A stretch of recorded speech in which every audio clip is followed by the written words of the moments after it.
Bienvenidos a una emisión más de Rutas Históricas.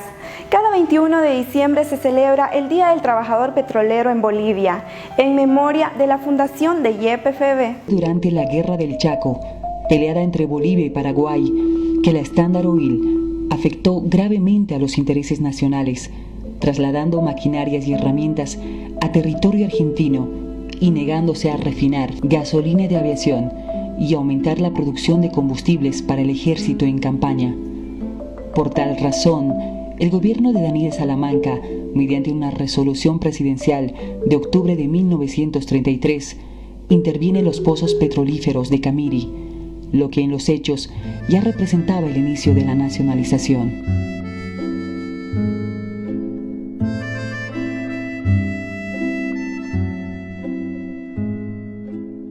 A fines de 1934, la proximidad de las tropas paraguayas a la refinería de Camiri conllevó una intensa actividad militar boliviana en la zona de operaciones y también una intensa propaganda a través de los medios de comunicación en defensa de la patria. Una vez finalizada la guerra, los exsoldados organizan la Legión de Excombatientes, cuyos principales dirigentes, enterados del comportamiento de la Standard Oil durante la guerra, demandaron la nacionalización.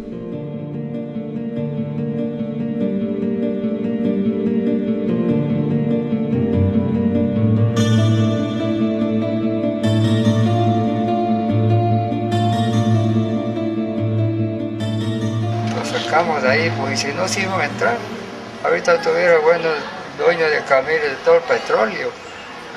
Quedamos nosotros fregados ya.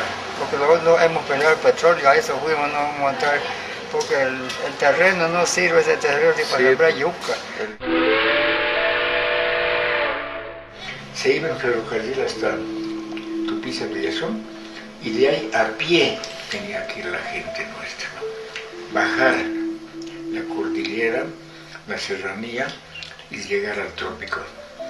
Y en esa época ni siquiera los militares habían preparado la indumentaria necesaria, con la jerga, una cosa de aquí de la altura, entraban ahí a climas donde uno se asaba, pues se moría de calor. Cuando se da la Guerra del Chaco, hay una campaña muy fuerte, particularmente de los sectores de la izquierda boliviana y latinoamericana, en contra de ella, denunciándola por su carácter de ser una pugna entre dos empresas transnacionales petroleras. En este caso, la Royal Dutch Shell por el lado del Paraguay y la Standard Oil desde el lado boliviano. Los historiadores no han encontrado pruebas fehacientes de que la Standard Oil haya sido la causante de la entrada de Bolivia en la Guerra del Chaco, pero la subjetividad, la emotividad, esa carga que se asume desde el lado de los soldados bolivianos que fueron a la guerra por la propaganda de la izquierda, pero también a fines de 1934, cuando las tropas paraguayas se acercan, cruzan el río Parapetí, se acercan al campo petrolífero de Camiri, donde operaba la Standard Oil en la parte boliviana, hace que el gobierno boliviano inicie una serie de campañas en defensa para defender los petróleos bolivianos. Esto sale en la prensa, sale en la Radio Limani, sale en Radio Chaco, que es una radio que transmitía desde la zona de operaciones, donde se insuflaba fervor patriótico a los soldados para precisamente defender los petróleos de Bolivia.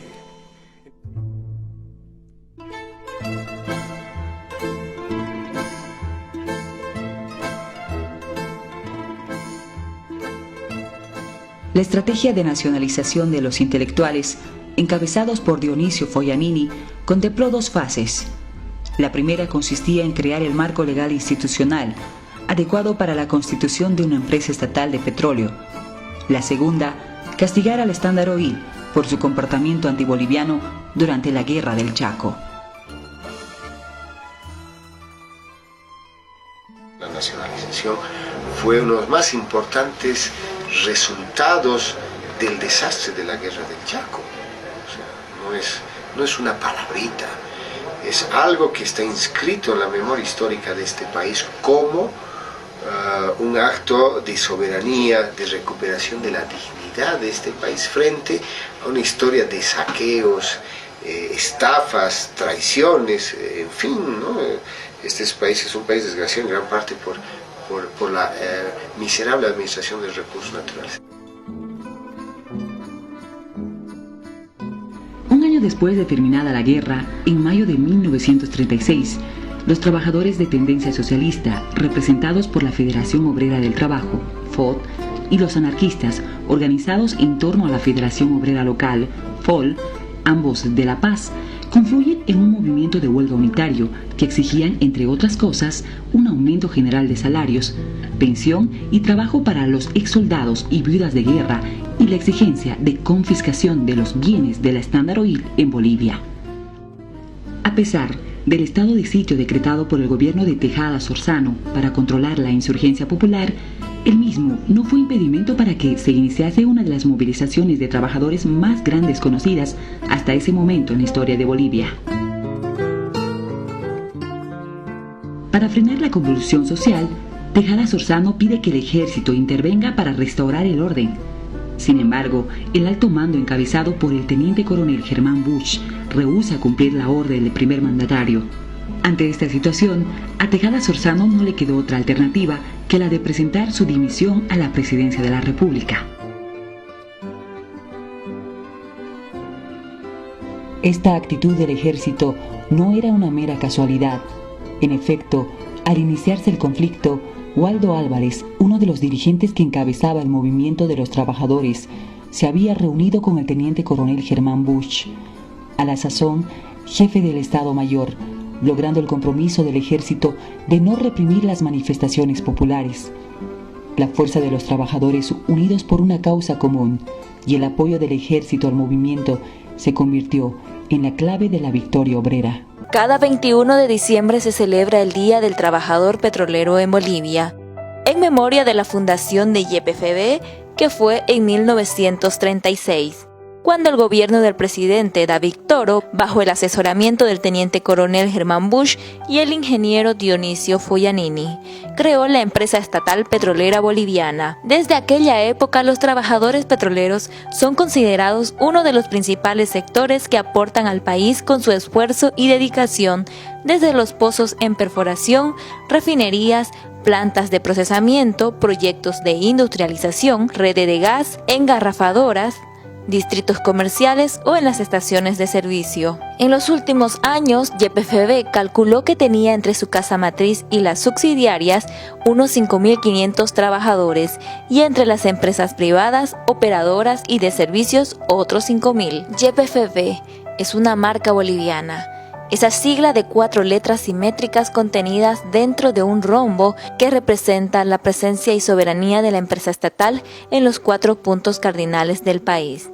Es parte del diario vivir de cada boliviano. Fue el ingeniero Guillermo Elder Bell quien propuso dotar a la estatal petrolera de una identidad visual, allá por los años 1943.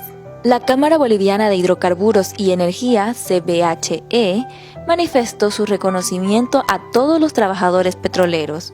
Su aporte es vital en un sector que es trascendente para el país, manifestó en un comunicado dirigido a Energy Press.